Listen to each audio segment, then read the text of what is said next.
this is our first example for reduction to linear form. So as you can see, it says that the relationship between our variables x and y is in the form y equals kx to the n. So there's some sort of exponential relationship going on here. If we were just to plot these values x and y onto a set of axes, we'd get a curve, an exponential curve, and it would be very difficult to work out what the missing values are. So what is k and what is n? So what we do instead is we take the logarithms of both sets of values. So we work out log x's. So we do log 1 and we get 0. We do log 2, we get 0.30, etc. And we do the same for our y values. Now I've written my values just to 2 decimal places because we won't be able to be too accurate when we plot them on our set of axes anyway. So if we just skip down to the graph, all I've done there is I've then plotted those values onto our graph. And we get points now that are roughly in a straight line. Now I say roughly because these are meant to represent experimental values. So they might not form a perfect straight line, but we should be able to draw a line of best fit. Okay. Now the only 2 things that are important on a straight line are essentially the gradient, how steep is the line, and where does it intersect the y, or in this case the log y axis, so this vertical axis. Now why does this actually work? It works because if we take the relationship that we think these variables have and we take logs of both sides, and then this part here where we've got log kx to the n, we can separate that back out using our laws of logarithms.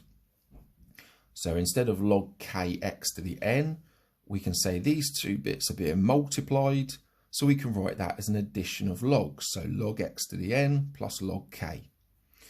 Now we've got log x to the power n, laws of logarithms again say we can move that value of n to the beginning of the log, so it's the multiple of the log. Now, this is very much like a straight line equation. This is now in linear form. And from our notes, we saw that when we plot a graph of just y and x, the number that we multiply x by is our gradient, and the number at the end, the constant, is our vertical intercept. Now we're not plotting log, y and x now, we're plotting log y and log x. So the number we multiply by log x is the gradient. So n is our gradient, and the constant at the end is our vertical intercept. So log k is our vertical intercept. So if on our graph we work those 2 things out, so vertical intercept should be simple. Okay, where does it intercept that axis? 0.3. So our vertical intercept is 0.3. What's the gradient? Now for the gradient, we have to pick a couple of points and work out our change in y and our change in x. We can do that anywhere on our line. I've just picked a couple of points where the difference in y is I've gone down, so negative 0.1, and I've gone across 0.2. So the gradient is negative 0.1 divided by 0.2, which is negative 1/2.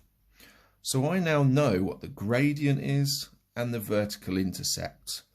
And if I think about what we've written over here, n is the gradient.